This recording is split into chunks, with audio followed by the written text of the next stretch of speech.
Hello friends. और आज हम पॉलिटिकल साइंस अथवा सिविक्स भी कह सकते हैं, इसकी छठी श्रृंखला जो है देख रहे हैं। इसमें हम 50 एमसीक्यू सॉल्व करेंगे और ये जो है एमसीक्यू आपके लिए TGT, PGT, UGC net JRF, GDC, GIC, assistant professor जैसे एग्जामों के लिए अत्यंत ही उपयोगी है। तो फ्रेंड्स स्टार्ट करते हैं। हमारा जो पहला क्वेश्चन है वो कह रहा है कि भारतीय संविधान में संघ में अवशिष्ट शक्तियाँ निहित किए जाने में निम्नलिखित में से किसके नमूने को अपनाया गया है। तो सही आंसर ए हो जाएगा ए, कनाडा को। भारत में संघीय व्यवस्था जो है कनाडा से ली गई है और अवशिष्ट शक्तियाँ जो है वो केंद्र में निहित हैं और एक मजबूत केंद्र की अवधारणा को जो है अपनाया गया है कनाडा की भांति। अगला क्वेश्चन देखते हैं। हमारा अगला क्वेश्चन है, भारत के संविधान निर्माताओं ने संघवाद की अवधारणा को कहाँ से ग्रहण किया है। तो सही आंसर हो जाएगा ए, कनाडा के संविधान से। और क्योंकि कनाडा में जो है एक मजबूत केंद्र, भले संघात्मक व्यवस्था है लेकिन एक मजबूत केंद्र की व्यवस्था की गई है। उसी प्रकार भारत में भी संघात्मक व्यवस्था तो है लेकिन एक मजबूत केंद्र है। वो कैसे? क्योंकि जो अवशिष्ट शक्तियाँ हैं वो केंद्र में निहित है कनाडा की भांति भारत में भी। हालांकि फ्रेंड्स, जो संघात्मक व्यवस्था के लिए जो सबसे आदर्श जो देश माना जाता है वो अमेरिका माना जाता है। अगला क्वेश्चन है कि भारत के समवर्ती सूची का विचार निम्नलिखित में से किस देश के संविधान से लिया गया है। तो समवर्ती सूची का विचार फ्रेंड्स ऑस्ट्रेलिया से लिया गया है। आगे बढ़ते हैं। अगेन सेम क्वेश्चन है, भारत ने समवर्ती सूची का विचार जो है किस देश के संविधान से ग्रहण किया है। तो सही आंसर हो जाएगा बी, ऑस्ट्रेलिया के जो है संविधान से ग्रहण किया है। फिर जो कह रहा है अगला जो हमारा क्वेश्चन है उसको सुमेलित करना है। तो समवर्ती सूची हमने देखा कि हमने ऑस्ट्रेलिया से लिया है। संसदीय प्रणाली ये हमने ब्रिटेन से लिया है। राष्ट्रपति पर महाभियोग की व्यवस्था ये हमने अमेरिका से लिया है। और संघात्मक स्वरूप जो है हमने कनाडा से ग्रहण किया है। तो इस प्रकार जो सही आंसर है वो डी है। यहाँ आप सुमेलित देख भी सकते हैं। समवर्ती सूची सॉरी फ्रेंड्स, ऑस्ट्रेलिया से, संसदीय प्रणाली ब्रिटेन से, राष्ट्रपति पर महाभियोग अमेरिका से और संघात्मक व्यवस्था कनाडा से। अगला क्वेश्चन देखते हैं। अगला क्वेश्चन कह रहा है फ्रेंड्स कि भारत के संविधान निर्माताओं ने राज्य के नीति निदेशक सिद्धांतों की अवधारणा को कहाँ से ग्रहण किया था। तो सही आंसर हो जाएगा सी, आयरलैंड के संविधान से ग्रहण किया था नीति निदेशक तत्वों को। अगला क्वेश्चन कह रहा है किसने यह दृष्टिकोण व्यक्त किया था कि भारतीय संविधान समय तथा परिस्थितियों की आवश्यकता के अनुसार एकात्मक एवं संघात्मक दोनों हैं। तो सही आंसर हो जाएगा डी, जेनिंग्स ने। ध्यान रखेंगे, केसीबिया ने अर्ध संघात्मक कहा था लेकिन ये जो स्टेटमेंट है वो जेनिंग्स से रिलेटेड है, तो इस बात को ध्यान रखेंगे। फिर अगला जो क्वेश्चन है वो कह रहा है कि भारतीय संघीय व्यवस्था केंद्रमुखी है। हाँ, तो ऐसा क्यों है? क्योंकि संपूर्ण भारत के लिए केवल एक ही नागरिकता है। सही है। आपातकाल में केंद्र की शक्ति बहुत बढ़ जाती है, ये भी सही है। संसद राज्यों के क्षेत्रों का पुनर्वितरण या पुनर्गठन कर सकती है, ये भी सही है। तो इस प्रकार सही आंसर हो जाएगा डी, उपर्युक्त सभी। अगला क्वेश्चन देखते हैं फ्रेंड्स। फिर कह रहा है कि भारत के संविधान में फेडरल शब्द कहाँ पे वर्णित है। तो सही आंसर हो जाएगा सी, कहीं भी वर्णित नहीं है। फ्रेंड्स, मैं ये बता चुकी हूँ कि भारत में संघ के लिए यूनियन शब्द का प्रयोग किया गया है कनाडा की भांति, न कि फेडरल शब्द का। और संविधान में कहीं भी फेडरल शब्द का प्रयोग नहीं किया गया है।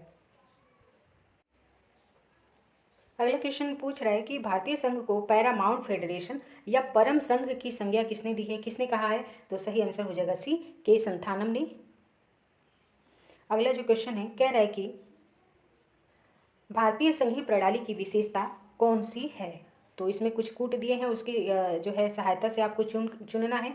शक्तियों का बंटवारा केंद्र और राज्यों के बीच, ये तो है। शक्तियों का पृथक्करण, ये नहीं है, ये अध्यक्षीय शासन व्यवस्था में पाया जाता है। और हमारे वहाँ क्या है, व्यवस्थापिका में से ही कार्यपालिका का भी निर्माण किया जाता है। और फिर कह रहे हैं स्वतंत्र न्यायपालिका, ये है। प्रधानमंत्री का नेतृत्व, ये नहीं है। हमारे वहाँ राष्ट्रपति जो है हमारे देश का प्रतिनिधित्व करते हैं। लिखित संविधान, ये भी है। सही है। तो सही आंसर हो जाएगा 1, 3 और 5। तो इस प्रकार फ्रेंड्स हम देखते हैं डी जो है 1, 3 और 5 हमारा सही आंसर है। आगे बढ़ते हैं। अगला जो क्वेश्चन है ये कह रहा है कि भारत जो है एक गणतंत्र है, इसका क्या अर्थ है। ये पीजी में भी मुझसे पूछा गया था वाइवा में। गणतंत्र का अर्थ होता है कि जहाँ गण अर्थात जनता का तंत्र हो, जहाँ का जो राष्ट्राध्यक्ष है वो जनता द्वारा प्रत्यक्ष या अप्रत्यक्ष रूप से चुना जाता है। तो सही आंसर हो जाएगा डी। गणतंत्र का अर्थ है कि ऐसा शासक जो वंशानुगत नहीं है। और ब्रिटेन में क्या है, वहाँ का सम्राट वंशानुगत होता है जो कि वहाँ का प्रमुख होता है। तो सही आंसर हो जाएगा डी। गणतंत्र का अर्थ है कि जहाँ का वंशानुगत शासक नहीं है। अगला क्वेश्चन कह रहा है कि भारत एक गणराज्य है क्योंकि विधायिका कार्यपालिका से अधिक शक्तिशाली है। नहीं, लोकतांत्रिक देश है ये भी नहीं। सही आंसर हो जाएगा डी, क्योंकि भारत में जो राज्याध्यक्ष है, यहाँ राष्ट्राध्यक्ष भी मतलब ज़्यादा सूटेबल होना चाहिए। राष्ट्रपति का क्या होता है, निर्वाचन होता है अप्रत्यक्ष रूप से। ठीक है, अगला क्वेश्चन देखते हैं। अगला जो क्वेश्चन है ये कह रहा है कि निम्नलिखित में से किस व्यवस्था की विशेषताओं को भारत के संविधान में सम्मिलित किया गया है। तो कह रहा है संघीय व्यवस्था की विशेषताएं, एकात्मक व्यवस्था की विशेषताएं, दोनों संघीय एवं एकात्मक व्यवस्था की विशेषताएं, परिसंघ व्यवस्था। तो सही आंसर हो जाएगा सी, संघात्मक तथा एकात्मक दोनों व्यवस्था की विशेषताएं जो है भारतीय संविधान में सम्मिलित की गई हैं। अगला जो क्वेश्चन है देखते हैं। संविधान के अनुसार भारत है एक क्या है, तो हो जाएगा राज्यों का संघ या यूनियन ऑफ स्टेट। सही आंसर हो जाएगा सी। फिर अगला जो क्वेश्चन है कह रहा है कि भारतीय संविधान वकीलों का स्वर्ग है, ये किसका कथन है। तो सही आंसर हो जाएगा बी, ये जेनिंग्स का कथन है। अगला क्वेश्चन है भारतीय संघ अधिक से अधिक अर्ध संघ है, ये किसका स्टेटमेंट है। तो सही आंसर हो जाएगा सी, केसी वियर ने जो है भारतीय संविधान को अर्ध संघीय या अधिक से अधिक अर्ध संघ कहा है। फिर कह रहा है कि अगला जो क्वेश्चन है कह रहा है कि भारत के संविधान ने अमेरिका की न्यायिक सर्वोच्चता प्रणाली और इंग्लैंड के संसदीय सर्वोच्चता के सिद्धांत के बीच आश्चर्यजनक रूप से एक मध्यम मार्ग खोज निकाला है, यह कथन किसका है। तो सही आंसर हो जाएगा बी, दुर्गादास बसु का जो है ये कथन है। अगला क्वेश्चन है एक संसदात्मक सरकार में, तो सही आंसर हो जाएगा बी, संसदात्मक सरकार में जो है कार्यपालिका जो होती है वो व्यवस्थापिका के प्रति उत्तरदायी होती है। अगला जो हमारा क्वेश्चन है कह रहा है कि संसदात्मक सरकार की निम्नलिखित में से कौन सी विशेषता नहीं है। नाम मात्र का अध्यक्ष होता है राष्ट्रपति, कार्यपालिका का निश्चित कार्यकाल ये नहीं होता है, क्योंकि कार्यपालिका तभी तक अपने पद पर बनी रह सकती है जब तक कि उसे व्यवस्थापिका का विश्वास जो है प्राप्त होता है। तो सही आंसर इसमें हो जाएगा फ्रेंड्स बी। आगे बढ़ते हैं। अगला हमारा क्वेश्चन है कह रहा है कि संघ को राज्यों को आदेश देने का विचार भारत के संविधान निर्माताओं ने कहां से प्राप्त किया। तो सही आंसर हो जाएगा ए, 1935 के भारत सरकार अधिनियम से। अगला क्वेश्चन है भारत की संघात्मक व्यवस्था में शक्ति विभाजन संबंधी 3 सूचियां कहां से ली गई हैं। तो सही आंसर हो जाएगा डी, भारतीय शासन अधिनियम 1935 से। अगला जो क्वेश्चन है ये कह रहा है कि भारत में राष्ट्रपति राज्य के राज्यपाल को नियुक्त करने के लिए प्राधिकृत है। तो वैसे तो राज्यपाल को नियुक्त करने की जो व्यवस्था है भारत में वो लिया गया है हमारे कनाडा के संविधान में, लेकिन यहाँ शब्द जो पूछ रहा है कि राष्ट्रपति प्राधिकृत है और वहाँ पे कौन केंद्र जो है राज्यपाल की नियुक्ति करता है, राष्ट्रपति शब्द का प्रयोग नहीं है। तो इस प्रकार इसमें सही आंसर जो है वो हो जाएगा डी। और अगर ऐसे पूछे कि राज्यपाल को नियुक्त करने की व्यवस्था जो है किस देश के संविधान से ग्रहण किया गया है, तो ऐसे सही आंसर हो जाएगा कनाडा। और यहाँ चूंकि राष्ट्रपति शब्द का प्रयोग हुआ है तो सही आंसर हो जाएगा डी, उपरोक्त में से कोई नहीं। अगला सेम क्वेश्चन है कह रहा है कि राष्ट्रपति जो है राज्य के राज्यपाल को नियुक्त करने के लिए प्राधिकृत है। तो सही आंसर हो जाएगा डी, उपरोक्त में से कोई नहीं। अगला क्वेश्चन है कह रहा है निम्नलिखित में से कौन सा कथन जो है भारतीय संविधान के बारे में सही है। यह एक मौलिक संविधान है, यह विकास का परिणाम है, यह एक उधार का झोला है, यह अनोखा संविधान है। तो सही आंसर हो जाएगा सी, यह एक उधार का झोला है। ये मौलिक नहीं है क्योंकि इसे जो है कई देशों के संविधान से ग्रहण किया गया है। विकास का परिणाम जो है नहीं है, कुछ इसमें विकास हुआ है क्योंकि हमारा संविधान जो है वो गतिशील है, जीवंत है, लेकिन ये विकास का टोटल परिणाम नहीं है क्योंकि इसे जो है बहुत कुछ 1935 के अधिनियम से साथ ही अन्य देशों से जो है इसको ग्रहण किया गया है। तो सही आंसर हमने देखा इसमें सी हो जाएगा।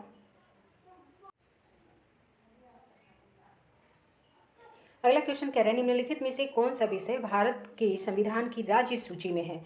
तो सही आंसर हो जाएगा ए, पुलिस और सार्वजनिक जो व्यवस्था होती है वो राज्य सूची का विषय है, जबकि आप जानते हैं केंद्रीय लोक सेवा ये जो है संघ सूची का विषय है। शिक्षा जो है आप जानते हैं समवर्ती सूची का है, 42वें संविधान संशोधन द्वारा जो है शिक्षा को समवर्ती सूची में शामिल कर दिया गया है।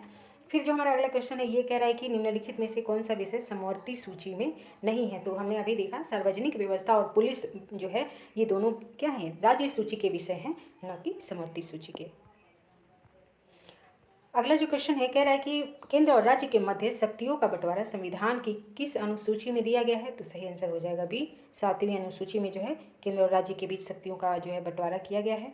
अगला क्वेश्चन पूछ रहा है कि भारत में केंद्र को शक्तिशाली बनाने का एक संवैधानिक कारण जो है वो क्या है। तो सही आंसर हो जाएगा डी, संघीय सूची।